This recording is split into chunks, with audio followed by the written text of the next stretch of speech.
Bismillahirrahmanirrahim. Assalamualaikum warahmatullahi wabarakatuh. Waalaikumsalam warahmatullahi wabarakatuh. Ila hadratin Nabi Mustafa Muhammad sallallahu alaihi wasallam wa ala alihi wa ashabihi wa dzurriyyatihi ajma'in. Al-Fatihah. A'udzubillahi minasyaitonir rajim. Bismillahirrahmanirrahim. Alhamdulillahirabbil alamin arrahmanir rahim maliki yaumiddin. Iyyaka na'budu wa iyyaka nasta'in. Ihdinas shiratal mustaqim. Shiratal ladzina an'amta 'alaihim ghairil maghdubi 'alaihim waladdallin. Khusus li musannif hadal kitab wa li jami'i man 'allamani min syaikhi wa asatidzah. Wa khususan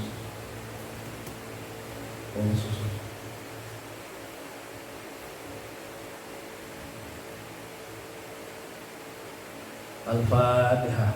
A'udzu billahi minasyaitonir rajim. Bismillahirrahmanirrahim. Alhamdulillahirabbil alamin arrahmanir rahim maliki yaumiddin. Iyyaka na'budu wa iyyaka nasta'in. Ihdinas shiratal mustaqim. Shiratal ladzina an'amta 'alaihim ghairil maghdubi 'alaihim waladdallin.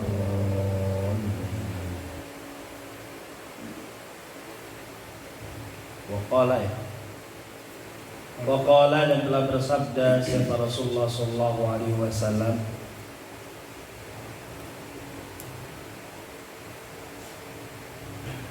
salatatun, tiga golongan,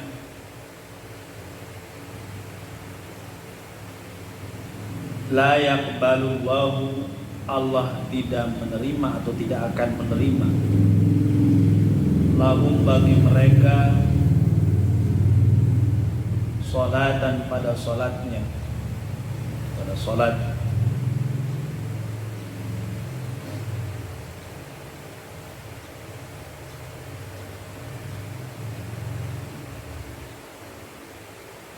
wala tarfa'u dan tidak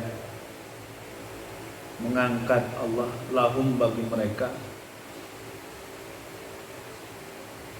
ila samai, ke langit,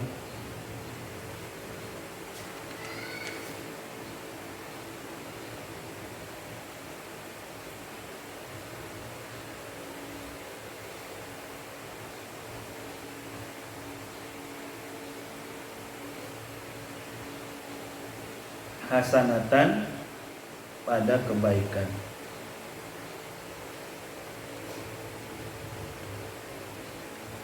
Al-amdul abiqu,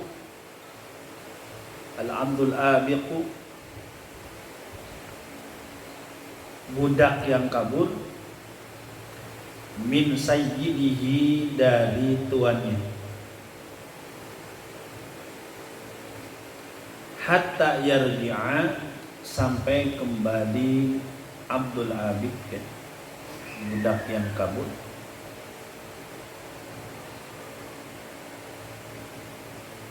Wal mar'atu, adapun perempuan, asakhitu 'alaiha, asakhitu yang yang murka, 'alaiha terhadap mar'ah, siapa? Zaujuha, suaminya mar'ah, hatta ya Allah, sampai ridha suami.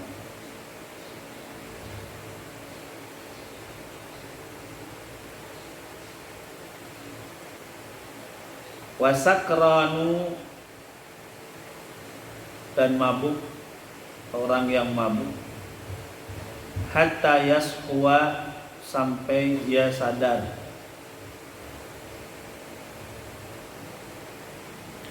Wa qala sallallahu alaihi wasallam, dan Rasulullah sallallahu alaihi wasallam telah bersabda,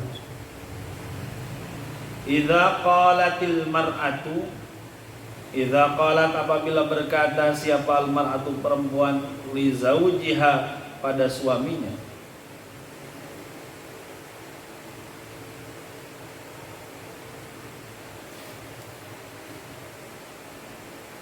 ma ra'aitu minka khairan,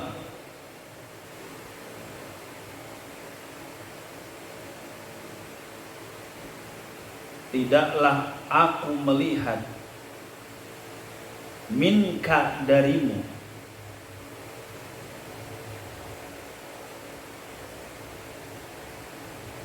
khairan pada kebaikan qattu sama sekali.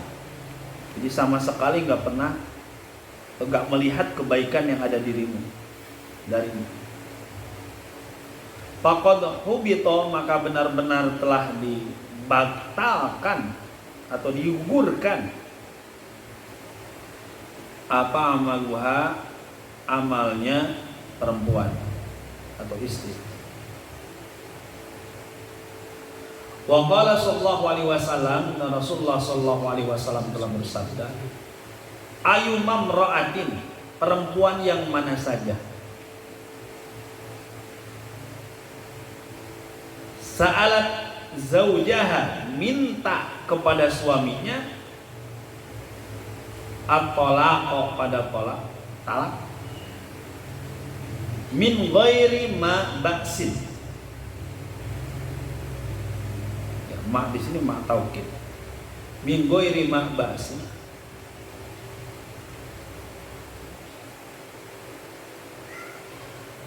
Dari selain sebab yang mendesak.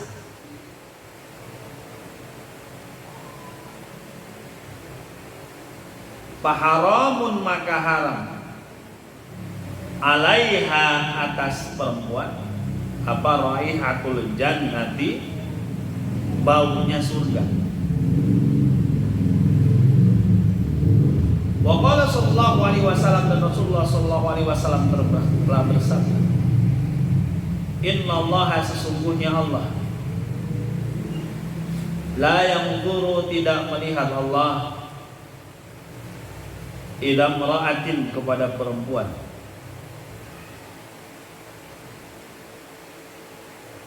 la tashkuru zaujaha, yang tidak berterima kasih kepada suaminya.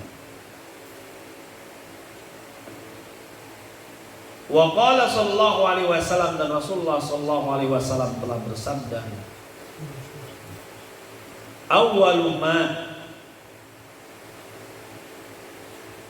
perkara yang pertama, tus'alu, yang ditanyakan, tus'alu, ditanyakan, al-mar'atu, perempuan, yaumal qiyamati, pada hari kiamat, ang sholatiha, dari sholatnya mar'ah, wa an ba'liha, dan dari keluarganya mar'ah. Wajah, dan telah datang, anin Nabi sallallahu alaihi wasallam, dan Nabi Muhammad sallallahu alaihi wasallam, annahu, bahwasannya Nabi Muhammad sallallahu alaihi wasallam, qala, telah bersabda, arba'atun minan nisa, arba'atun, 4. Adapun 4 minan nisa'i, adalah dari perempuan, fil jannati, di surga. Wa arba'atun, dan adapun 4 finnari, adalah di neraka. Wa dzakara, dan menyebutkan Rasul, minal arba'ati, dari golongan yang 4, allawati fil jannati, yang di surga.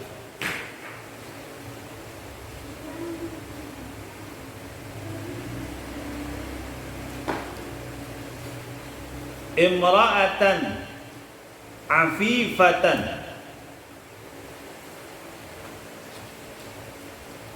perempuan yang menjaga dari yang haram.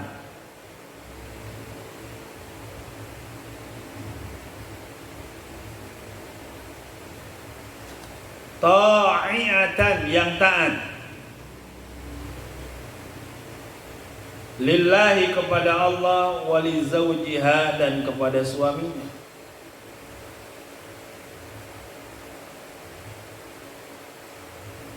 Waludan, yang banyak anaknya. sabiratan yang sabar, qani'atan yang qanaah,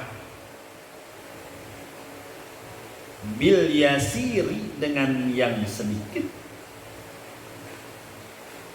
ma'a zaujiha beserta suami.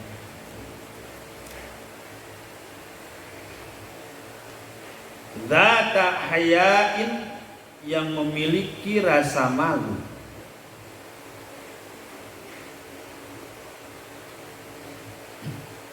wa in ghaba dan apabila tidak ada anha daripada perempuan atau istri,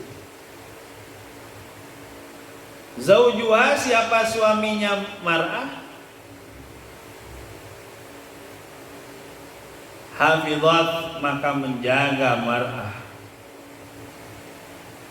nafsaha pada dirinya, wa malahu dan pada harta suaminya, wa in hadara dan apabila suaminya ada hadir, amsakat menjaga perempuan tersebut, lisanaha pada lisannya, anhu daripada suami, wa mra'atan dan perempuan, imra'ah afifah, nah di sini ikutnya ke sana, wa mra'atan dan perempuan, mata yang meninggal siapa, zaujuha suaminya perempuan, walaha dan perempuan tersebut memiliki auladun sigorun anak-anak yang kecil, fahabasat nafsaha perempuan tersebut menahan dirinya,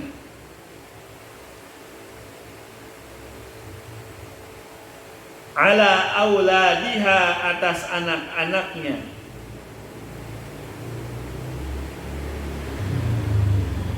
warabathum dan dia mengurus aulad anak-anaknya, wa ahsanat ilaihim dan dia berbuat baik kepada mereka, walam tatazawwaj dan tidak nikah,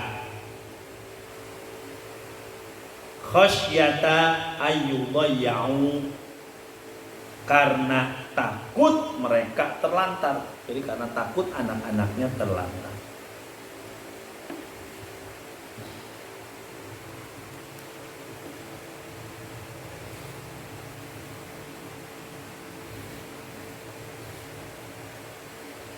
Nabi Muhammad SAW telah bersabda, 3 golongan yang tidak akan diterima sholatnya. Maksud tidak diterima sholatnya adalah tidak diganjar sholatnya. Mau nggak kamu kerja,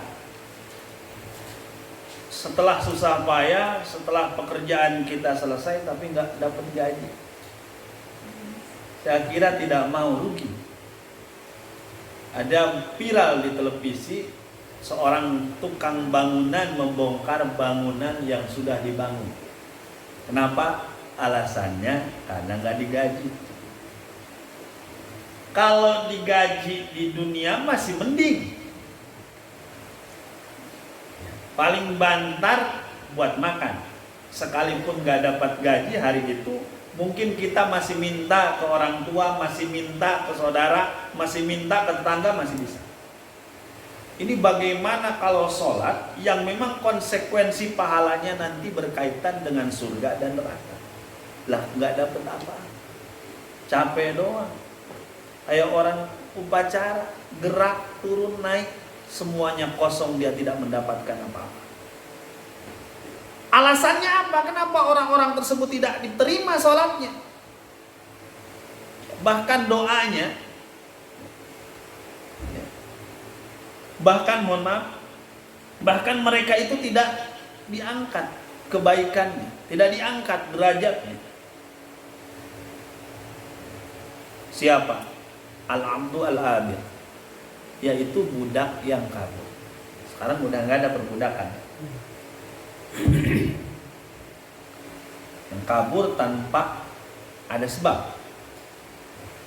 Dia dipelihara, dia sudah dibeli, kemudian dia kabur tanpa sebab, maka sholat dia nggak diterima. Mubazir. Sampai si hamba tersebut kembali kepada Tuhan, minta maaf, kemarin saya kabur, terserah dah mau dibotak atau gimana. Pokoknya saya ngakuin atas kesalahan. Itu yang pertama ya, budak yang kabur. Sekarang sudah nggak ada budak. Kemudian al-mar'atu asahitu 'alaiha zawjuha. Perempuan yang laki-lakinya atau suaminya murka terhadap perempuan tersebut, nggak diterima sholatnya.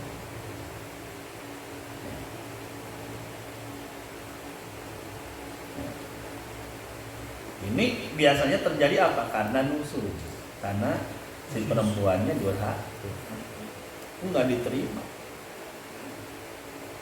Hatta yarda, sampai suaminya itu ridha. Satu, budak yang kabur. Dua, perempuan yang dimurkai oleh suaminya.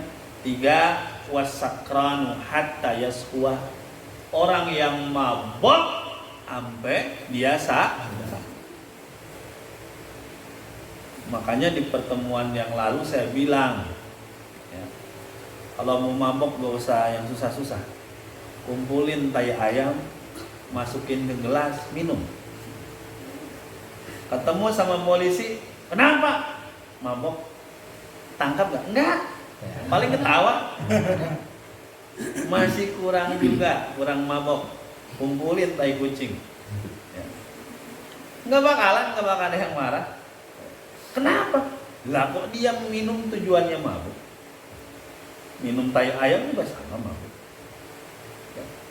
Kenapa dia harus beli mahal-mahal? Padahal tujuannya adalah untuk memabukkan, untuk menghilangkan akal yang ada dalam diri. Ya. Maka adalah zaman sekarang mabuk versi ekonomis, ngelem. Iya. Hatta yaswa, itu nggak diterima sholat. Mabok, Allahu Akbar. Udah 2 rakaat dan 2 ya.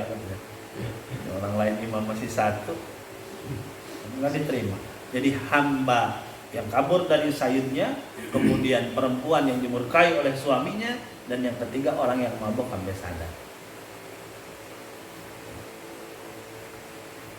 Itu yang nggak diterima sholat. Kebaikannya juga nggak diangkat sama Allah, nggak diangkat. Kebaikannya dia belajar, dia sedekah, nggak dianggap. Nanti hati-hati. Kemudian, idza qalatil mar'atu li zawjiha, apabila perempuan berkata kepada suaminya, ma ra'aitu minka khairun qat, saya nggak pernah lihat kebaikan sedikit pun daripada ente.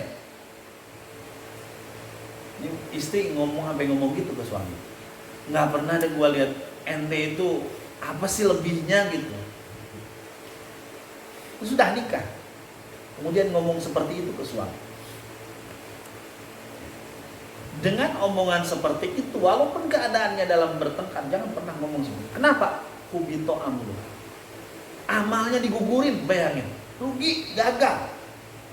Orang daftar sekolah aja nggak diterima, sakitnya minta ampun. Daftar ke negeri kagak diterima, di swasta susah, sakit banget gitu. Sampai kepikiran apalagi nih amal yang udah kumpulin, kita celengin, tahu-tahu hilang kan, sedih banget. Celengan ayam hilang aja sakitnya luar biasa, apalagi celengan amal, bisa celeng mata dah hilang.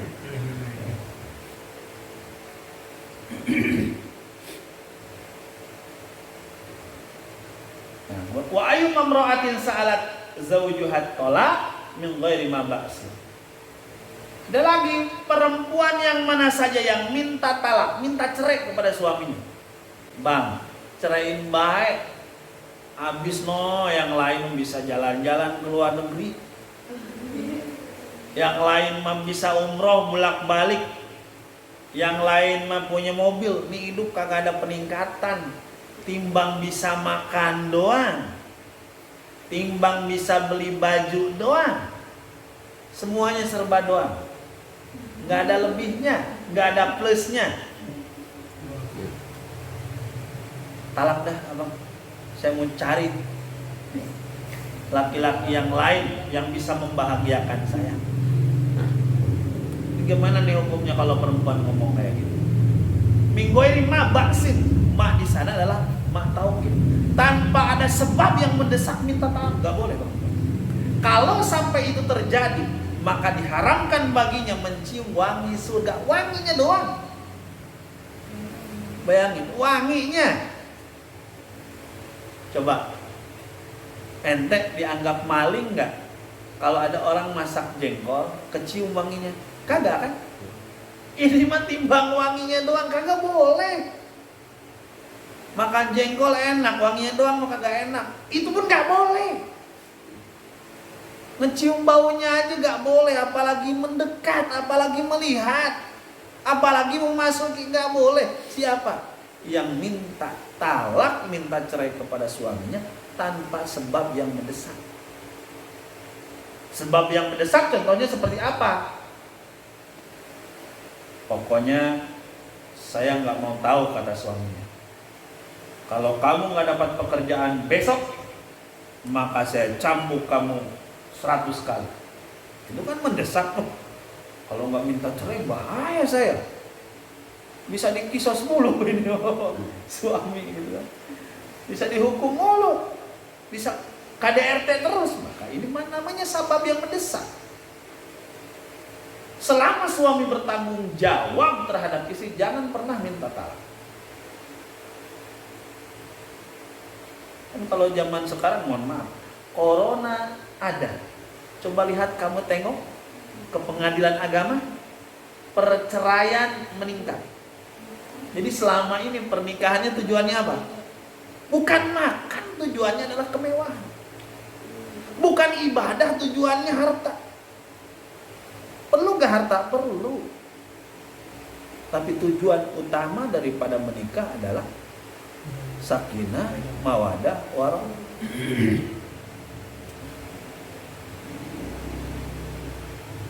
Coba betapa banyak orang yang punya rumah tapi nggak ada ketenangan di dalamnya. Benar ya? Ketenangannya, kenapa? Ya itu tadi, hidup dibebani oleh beban-beban yang mestinya kita nggak pernah miliki. Kita mampu makannya sama tempe, kita berusaha makannya sama KFC, itu kan beban. Rumah mestinya cuma 1 tingkat, kita mikirin kenapa harus 2 tingkat, ya harus 2 tingkat, harus 2 tingkat. Baru mampu beli motor, kita maksa nyicil beli mobil. Kan kebahagiaan semua. Terpaksa bahagia. Bahagia yang dipaksakan. Naiknya naik mobil. Ada yang istilah pikirannya bebas, gak apa-apa, motor biasa saja. Motor tua 1 juta kenangan, motor baru 1 juta per bulan. Iya kan? Itu kan kebahagiaan semua, dipaksa kita harus bahagia, tapi hati kita nolak. Baru anak 1 timbul gengsi-gengsi. Nih anak 1 nih sekolahnya mesti di sekolah elit.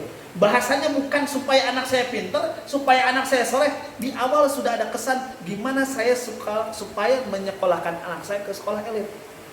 Karena yang diharapkan bukan keberhasilan anak, gimana punya kesan elit yang melekat terhadap orang tuanya. Kebahagiaan semua kan. 1 juta per bulan kayak gitu.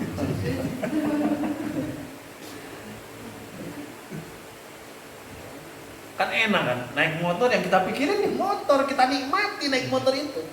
Naik mobil, debt collector di pikirannya. Kan nggak enak.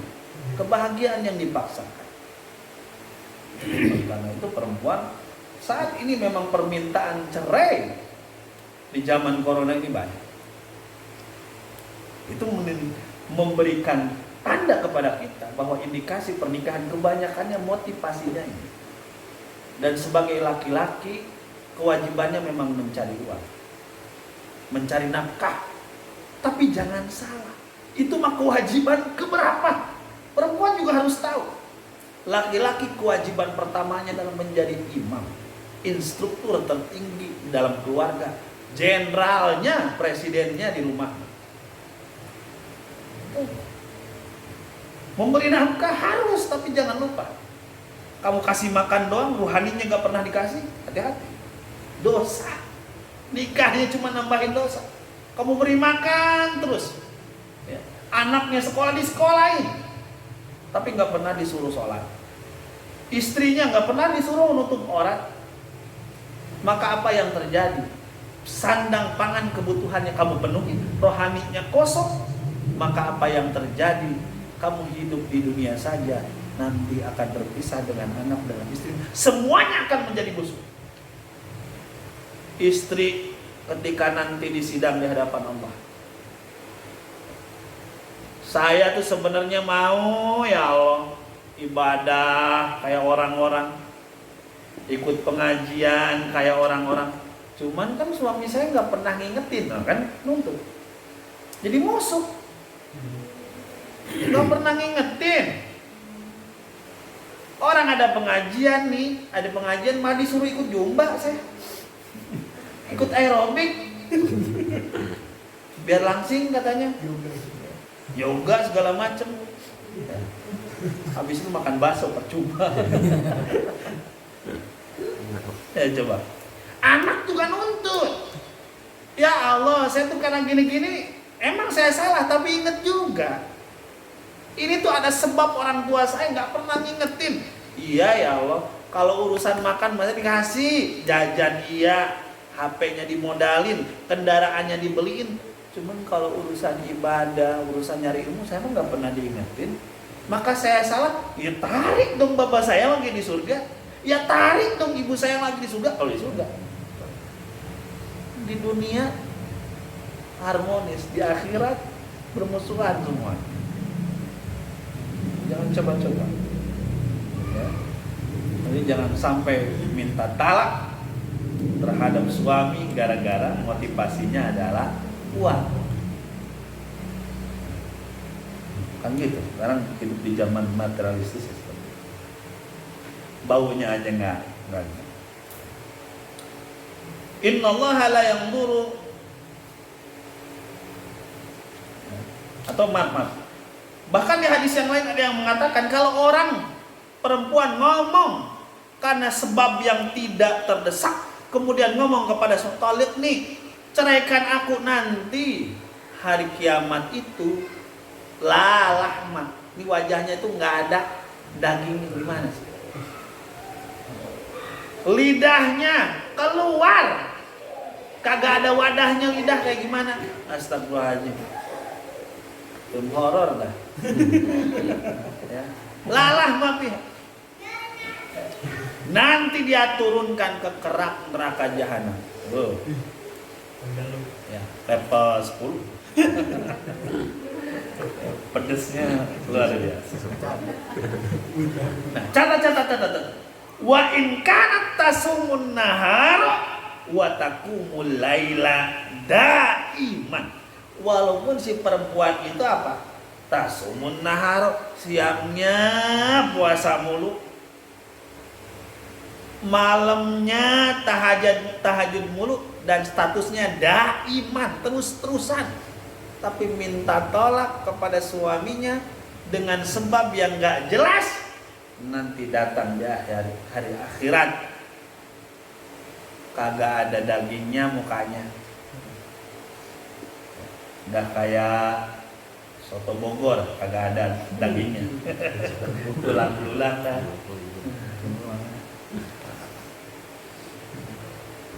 Waqala, wa qala sallallahu alaihi wasallam, innallaha la yanzuru ila imra'atin la tashkuru zawjaha.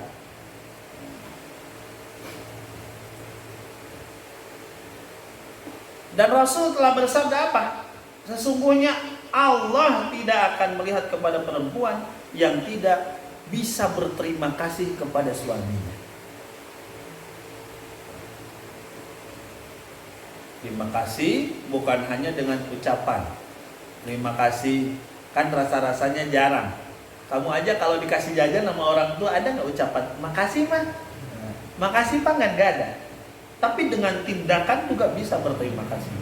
Ini jajan, dikumpulin uang jajannya, dibeliin buku, itu tanda terima kasih juga. Ini tong kasih duit, kamu tanpa bilang ke orang tua, kamu infakkan di jalan Allah, itu juga berterima kasih. Tidak melulu dengan ucapan-ucapan. Walaupun ucapan itu simpel, tapi membuat situasi menjadi panas ataupun dingin. Itu dalam keluarga. Ucapan simpel, tapi bisa membuat suhu keluarga panas ataupun dingin. Maka jangan ada bahasa cuma ngomong gitu doang, nggak ada isi lagi. Harus bersyukur ya, harus berterima kasih. Bahkan nih, kan sekarang membanyak wanita kaya. Dalam hadis, lau anna lil mar'ati minal mali mithlu mulki Sulaiman. Kalau perempuan punya harta, sampai itu hartanya kayak Muzdalifah, banyak duitnya, rumahnya MM-an, 500.000 MM-an. Itu dia banyak hartanya, wanita karir, katakanlah presiden itu wanitanya, punya harta di mana-mana, sultan, princess, queen, miss queen. Kemudian si laki-lakinya ikut makan. Kemudian perempuan itu berkata, aina mali, mana harta gua nih, lu makan lo. Nah, kalau ngomong gitu bagaimana? Illa ahbatallahu amalaha arba'ina sana. Kecuali Allah menggugurkan amalannya 40 tahun. Bayangin, cuma ngomong gitu ke suami, enak aja lu makan, gua yang kerja. Lu mau bisa Facebookan doang apa? Ngojek. Atau lu mau bisanya cuman nguli doang segala macam. Ini gua nih yang berjasa di keluarga ini. Jangan gitu ke suami. Digagalin, digugurin berapa puluh tahun? 40 tahun. Walaupun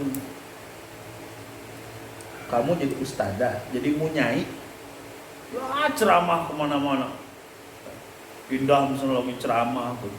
Suami misalnya, Neng, nanti pulang tolong beliin anu. Datang bang, nih bini lu mah pinter ceramah, bisa nyari duit lah, lu makan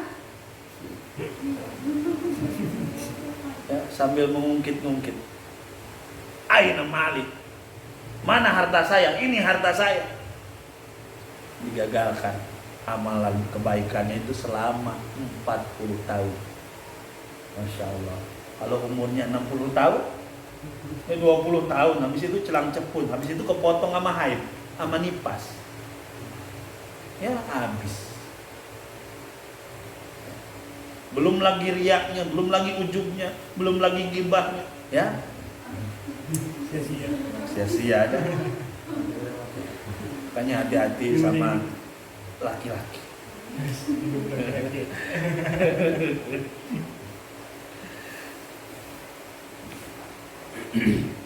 Kemudian di hadis yang lain, lau anal mar'ata malakat sedunya bihala firih.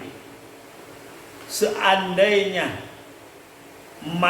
perempuan memiliki dunia bihala seluruhnya, nggak tanggung-tanggung, Bukan hanya jadi wali kota, pemimpin dunia di atas PBB.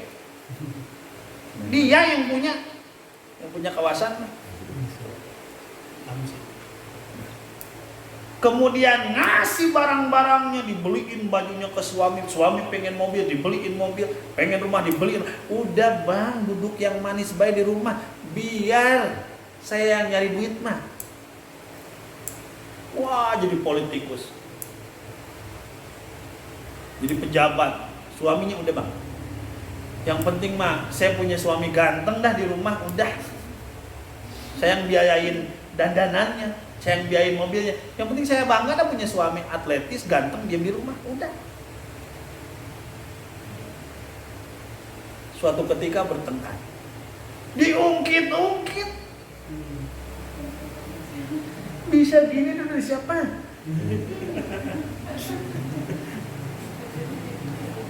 Modal mulut doang makan, sama pantat doang buat duduk di rumah, sombong amat.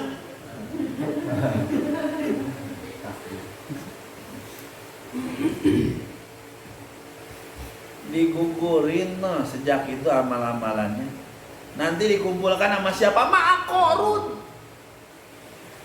Nanti dapat kapling no, dikumpulinnya sama Korun.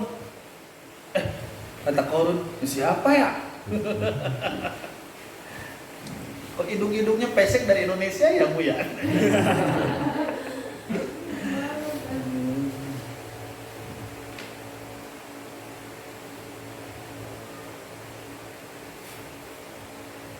Kan gitu kan, karena kita mah coba Islam tuh datang dari Arab, datang ada yang ke Cina pipinya tembem-tembem, kan dari Arab kan Nabi Adam tuh ya, Nabi Adam asalnya mancung-mancung tuh ya, gede-gede badannya, datang ke Cina berubah gemil-gemil, sipit-sipit, datang ke India sawo matem agak hitam-hitam, datang ke Afrika tuh lebih jauh hitam-hitam, kepanasan di jalan, datang ke Indonesia iklimnya iklim tropis, sawo mateng, disebut sipit kagak, gede kagak, ya peseknya banyak. Iya. Ke Eropa bule-bule, berbeda, padahal satu marga dari Adam sebenarnya.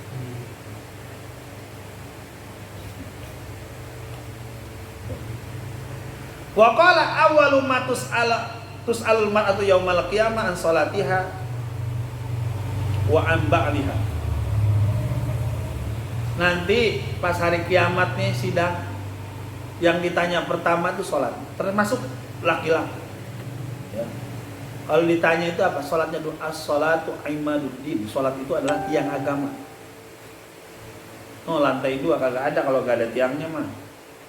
Gimana rajin banget, tapi sholatnya kagak, tiangnya kagak ada, mungkin mana berdiri gitu ya.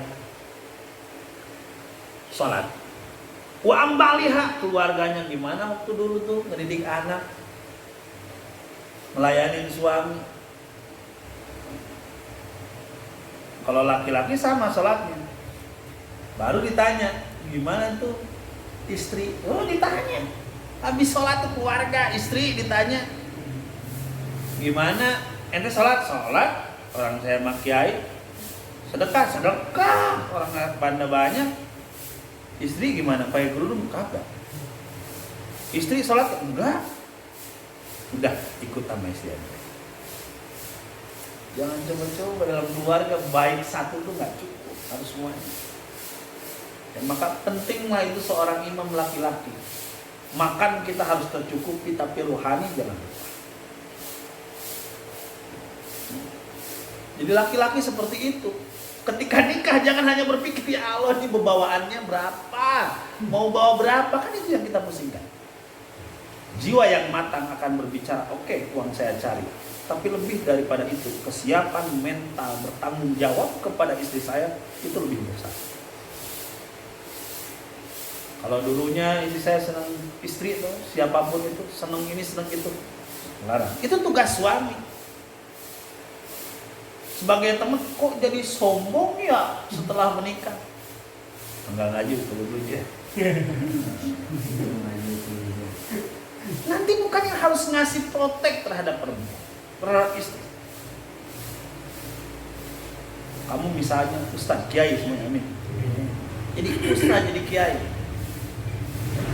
ceramah di mana-mana menggelegar, takbir, takbir, takbir. Tapi suatu ketika istrinya lagi arisan, kumpul-kumpul di Jeko pakai celana ketat. Kira-kira takbir tadi itu mengaruh gak? Kagak, kata jamaah, takbir doang kedengeran. Sampai 40 rumah kedengaran takbirnya, tapi gak kedengaran kali takbirnya sama bininya dong.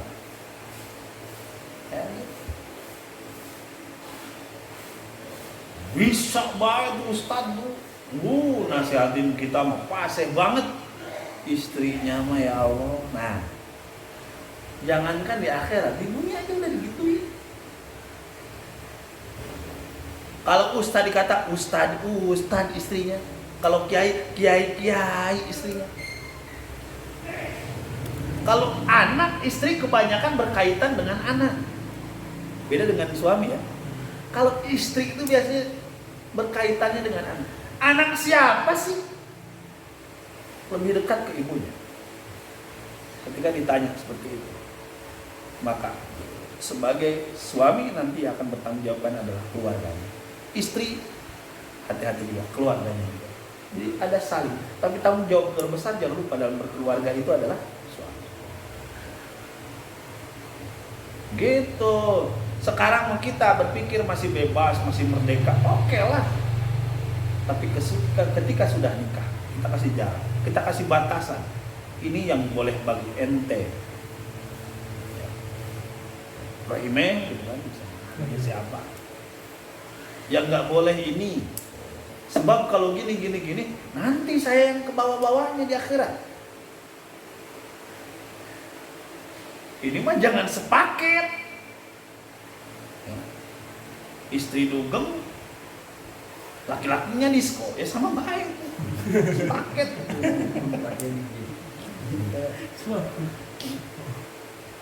Harus.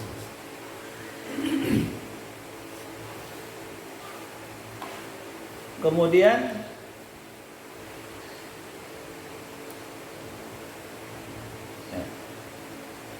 kalau si perempuan tadi itu baik atau laki-laki tadi baik kepada keluarganya, maka Allah juga akan baik terhadap dia. Makanya ini suka jadikan dalil. Kalau perempuan gak jalan-jalan mulu sama anaknya, sama keluarganya bilang, "Pak, bukannya yang baik sama keluarganya itu, nanti Allah juga akan baik sama orang itu." Dirayu tuh. Emang baik jalan-jalan doang apa? Emang baik makan-makan doang?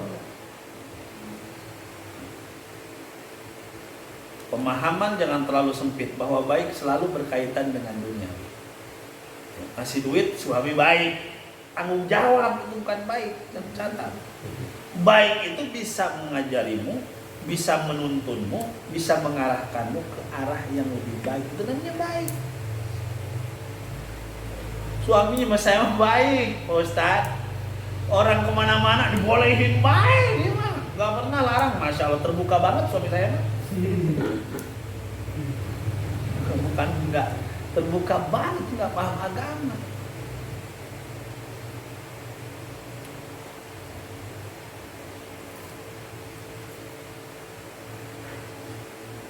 Kemudian wajah Nabi Shallallahu Alaihi Wasallam annahu qol arba'atun minan nisa'i fil jannah wa arba'atun finnar.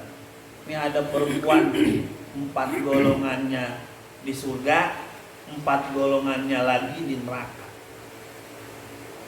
Ini masuk kategori manakah kita? Yang pertama,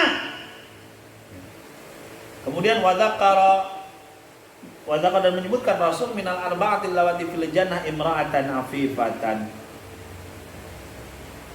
Yang pertama adalah perempuan afifah, ta'i'ah lillahi wa li zawjiha. perempuan yang menjaga dari hal-hal yang diharamkan, kemudian taat kepada Allah dan taat kepada suami. Taat kepada suaminya saja tapi tidak taat kepada Allah, itu juga jangan. Taat kepada Allah, tidak taat kepada suaminya jangan. Taat kepada suaminya, tidak taat kepada Allah juga jangan. Jadi ketaatan itu harus dua, taat kepada Allah, taat kepada suami. Rajin ibadahnya, rajin puasanya, rajin qiyamul lailnya, tapi tidak taat kepada suami. Itu taat kepada Allah tapi tidak taat kepada suami. Rajin ngeladenin suami, makannya diurusin, dipijitin segala macem, tapi sholatnya kagak, gak ngaruh juga. Maka ketaatan perempuan yang dikatakan sebagai ahli surga itu afifah, menjaga dari perkara-perkara yang diharamkan. Kemudian taat kepada Allah, taatnya kepada Allah, kepada suaminya. Walu dan sobiratan, dua, banyak anak, sabar. Perempuan zaman sekarang kalau dikatakan pada laki-laki doyanan, bahasanya kan gitu ya, laki-laki doyanan, demenan, muka mesum, apalagi identik dengan kiai, para ustadz kalau banyak, hati-hati sama kiai menikah nanti banyak anak. Tahu dalil. Tahu dalil. Setiap anak itu akan datang dengan rezekinya masing-masing. Anak 10 pernah dengar gak kelaparan? Justru yang kelaparan rata-rata anak cuma 1. Anak 12. Zaman dulu anak 12 sekolahnya tinggi-tinggi, tanahnya banyak-banyak. Nah sekarang bisa ngitung, matematikanya canggih. Pakai kalkulator di HP pengeluaran sekian. Jangan punya anak nambah lagi bang, ntar gak kekasih makan. Lah zaman dulu mah timbang dagang doang, tanahnya banyak. Sekarang hutangnya banyak, anak cuma 1. Ayo, keyakinan terhadap Allah ini berkurang.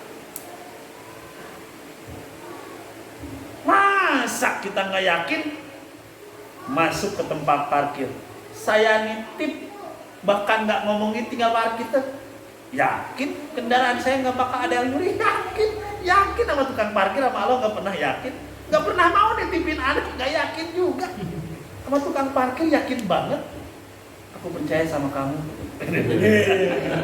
Jomblo itu yang parkirnya. Dia kan percaya banget, tapi nggak, sama Allah nggak pernah yakin atas rezeki kita. Sudah bilang, cicak-cicak di dinding, diam-diam merayap, datang seekor nyamuk. Datang tuh rezeki. Kalau protesnya kayak manusia tuh udah kebelangsak tuh. Cicak, rezekinya mah terbang, dianya gini baik. Kan kagak gerak-gerak ya, udah frustasi kita. Kalau manusia mungkin udah frustasi, rezekinya bisa terbang, punya sayap, dia diem. Tapi pintar yang menciptakan lagu ini, tauhidnya tinggi. Cicak-cicak di dinding, diam-diam datang seekor, rezekinya yang datang. Hap lalu ditangkap. Ini anak-anak TK semua ini. PAUD, anak-anak PAUD semua. Bener kan ya? Kenapa kita gak yakin? Kalau anak banyak sudah ada prejudice, sudah ada suzon di kita.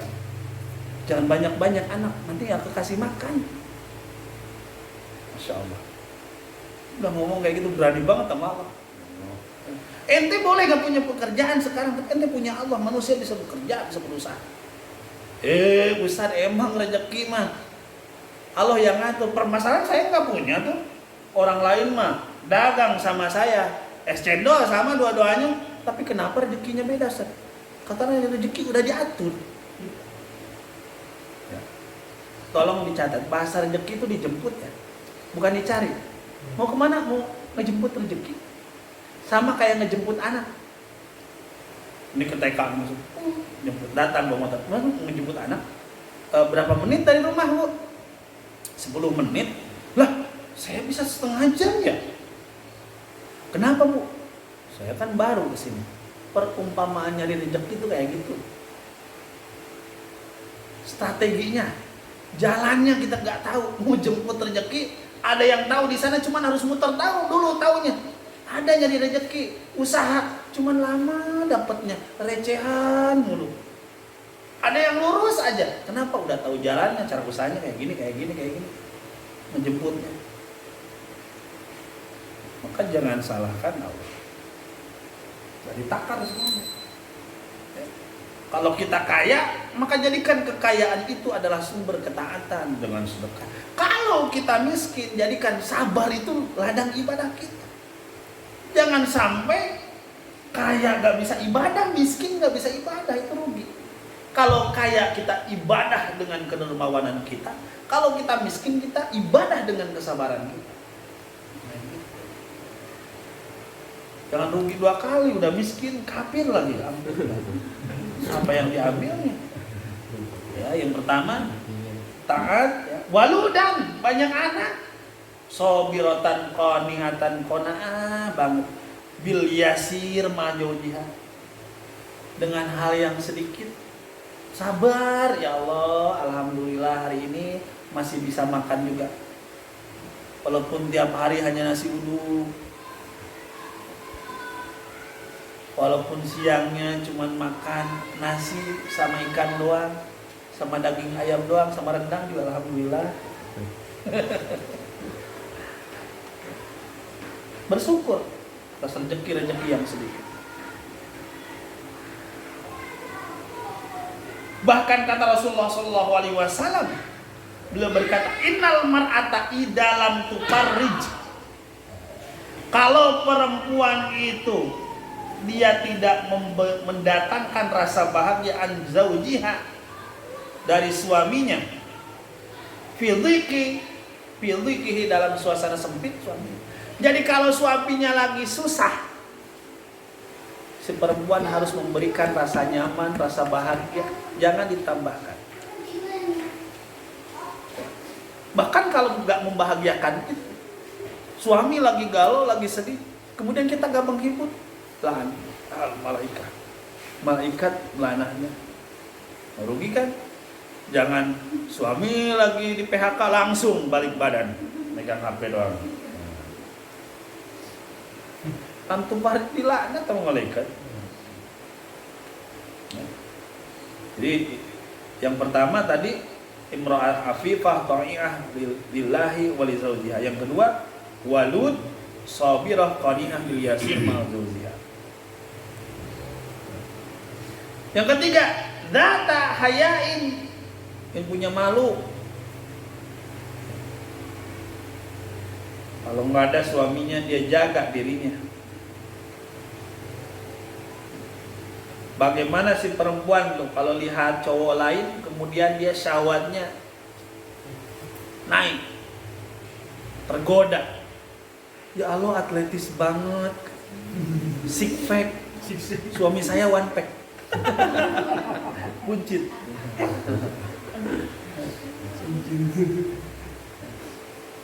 Bagaimana kalau melihatnya sampai dengan syahwat kepada laki-laki lain, nanti matanya dicekel.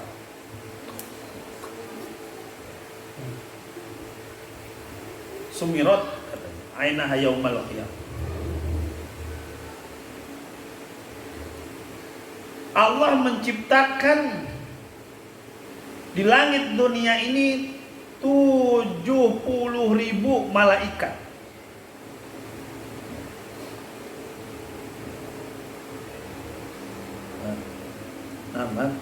Wa in ghaba anha zawjuha wa hafizat nafsaha.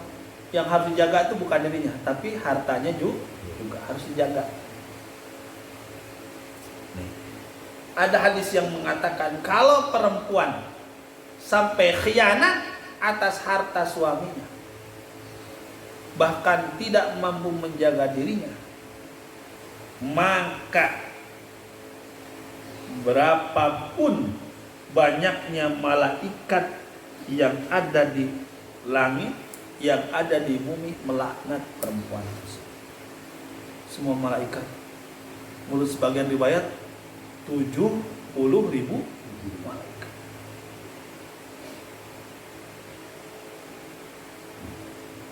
Gimana nih? Ini sering banget nih kan. Katanya sebaik-baiknya istri adalah istri yang bisa mencari uang. Bener, bisa nyari uang suami, ditaruh di jas, ketahuan. Ditaruh di iya, bisa mencari uang itu namanya. Pinter. Ini kalau istri ngambil uang suami, ini catat, ini hukum, ini harus paham. Kalau istri ngambil uang suami tanpa izin, hukumannya, celaannya apa? Wizru sab'ina alfa sariqin. 70.000 pencuri, sebanding dosanya seperti dosa orang yang ngambil harta suaminya. Apalagi nikah, masih muda diracun suaminya pengen hartanya. Nauzubillah. Ini jangan coba-coba. Kan kita mah kayak lumrah-lumrah harus tahu izin. Atau biar gak susah-susah izin dari awal kamu ngomong, abang, ridho gak kalau neng ngambil uang nanti? Biasa kan kalau nyuci ya ada uang 200.000, nanti neng ngambil gak apa-apa. Atau lagi butuh nanti saya sebagai istri akan ngambil, ridho gak? Ridho. Itu termasuk bab ulimah ridho'uhu, diketahui ridho suami. Jangan kalau tahu kalau suami itu, wah kalau diambil ini biasanya dia ngamuk nih. Soalnya nih arisan belum bayar. Kalau nggak bisa mencari uang, bahaya itu. Nah, itu ya. Jadi yang pertama afifah, ta'iyah lillahi wa li zawji. Yang kedua wadudan sabiratan qani'atan bil yasir mawzuliha. Dzata hayain wa in ghaba anha wa zawjaha hafizat nafsaha wa malahu wa in hadara amsakat lisanha anhu. Nih, kalau lagi ada suami jaga lisannya, jangan nyakitin, nyelkit kata orang sini bang, lambe turah. Kalau ngomong pedas gak apa.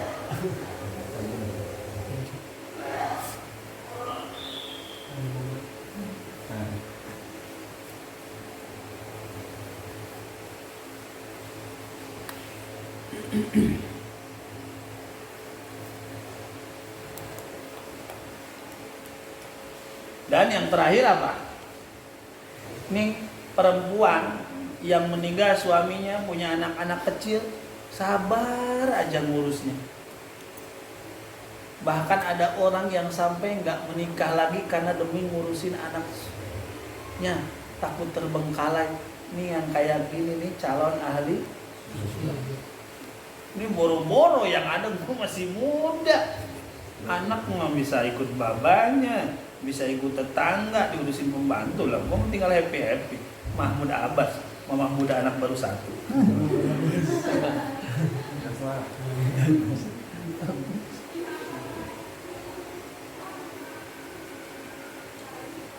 Nah sekarang yang di neraka, kalau tadi tahu yang di surga siapa? Nah sekarang neraka.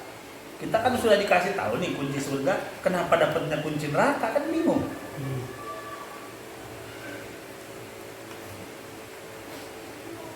Satu, mar'atun, pamra'atun, baliyatul lisan. Di sana bukan badiyatu, baliyatu yang benar.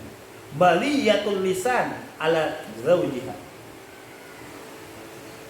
Kotor ngomongnya itu, nggak pernah beres kalau ngomong, kasar, nyakitin, nyelekit kalau ngomong sama suami.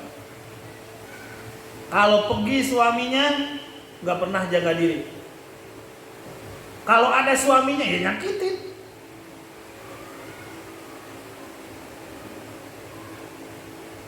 Kedua, wa mar'atun tukallifu zaujaha ma la yutiq. Yang ngasih beban kepada suaminya apa yang gak bisa dilakukan sama suaminya. Bang, tahu gajinya suaminya itu timbang 1 juta. Bang, beli mobil apa? Malu apa dilihat orang? Itu kan ngasih beban, membebani suami dengan yang dia tidak kuasa dan tidak mau. Udah tahu suami itu kecil, pendek, bang, angkatin kulkas di atas. Sendirian, nggak boleh nyuruh orang.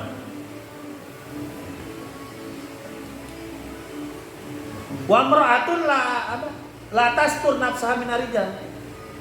Belum ya? Belum diatin. Oke ya.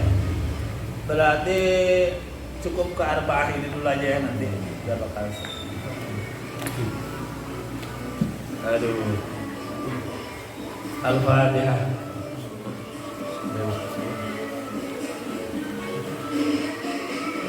Ini kan ya?